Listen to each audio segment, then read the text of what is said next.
Japan, also known as the land of the rising sun, is known to be one of the world's most unique countries. In the land of the rising sun, which is actually made up of 6,852 islands, there's no shortage of strange and otherworldly islands. But today, I've singled out the, in my opinion, 5 most unusual islands of Japan. And like that, we're already gonna start with number 5, which goes to Okinawa Shima Island. The small island of Okinawa Shima seems very cute on the surface, even though it carries a dark history. Once home to a poison gas plant that produced over 6 kilotons of the forbidden mustard gas, the plant was hastily shut down after the Second World War.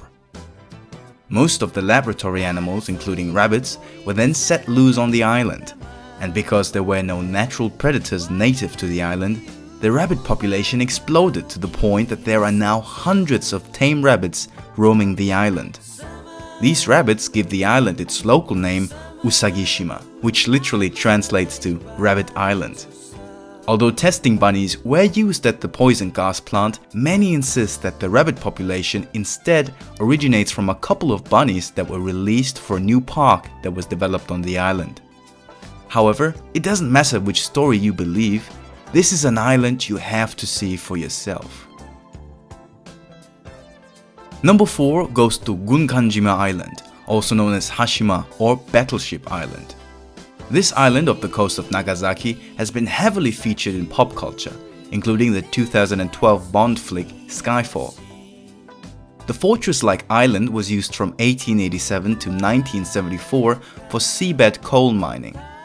Its concrete living quarters, once a symbol of Japan's rapid industrialization, have now been abandoned for over 40 years and lie dormant, disturbed only by the sea surrounding it. This ghost island has been declared a World Heritage Site in 2009 and has since been opened to the public again. The island can be visited on guided tours, which are sometimes led by former residents of the island. You shouldn't stray away from the path though, as many of the old structures may collapse at any moment. If that's too much for you, don't worry. You can actually take a closer look of the island with Google Street View. But before you do that, let's take a look at Ujima Island on number 3. Ujima Island is home not only to stunning beaches, but also to a marvelous natural rock formation known as tatami ishi, or tatami rocks, for the resemblance of the tatami mats found in traditional Japanese homes. These hexagonal and pentagonal rocks are formed by cooling lava into magma in a special process called columnar joining. Furthermore, water erosion has over time leveled and smoothed the surface, giving it its current look. The island of Ujima can be best reached by a bridge connecting Ujima with the nearby island of Miyajima. Number 2 might be heaven or hell, depending on if you're allergic to cats, because Tashirojima is home to more cats than humans.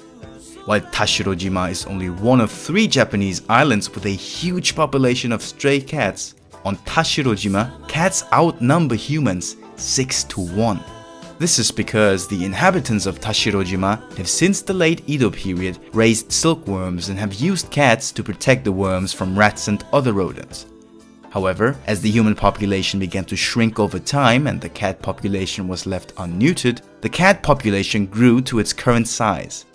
The residents here don't seem to mind their feline neighbors though, as they are believed to draw in good luck and fortune. And they certainly do draw in tons of tourists to this small island every year. Talking about tourists, we've now arrived at number 1, which also draws in numerous tourists, but for totally different reasons. I'm talking about Miyajima, one of the Izu Islands south of Tokyo that literally rests on top of a chain of active volcanoes.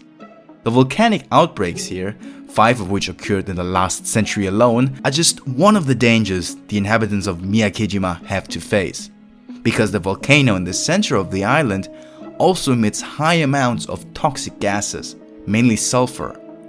This forces the inhabitants and any visitors to wear gas masks outside their homes most of the time, giving this already dangerous island a post-apocalyptic look. Those brave enough to visit this island, easily reached from Tokyo by boat or helicopter, have reported beautiful and serene parts of the island along with unforgettable scuba dives in the company of dolphins. What do you think? Do the risks outweigh the dangers? Let me know in the comments, and don't forget to like and subscribe so I'll make more videos of this kind. If you have any video recommendations, feel free to let me know. Until then, have fun with the other videos on my channel, Mindbending.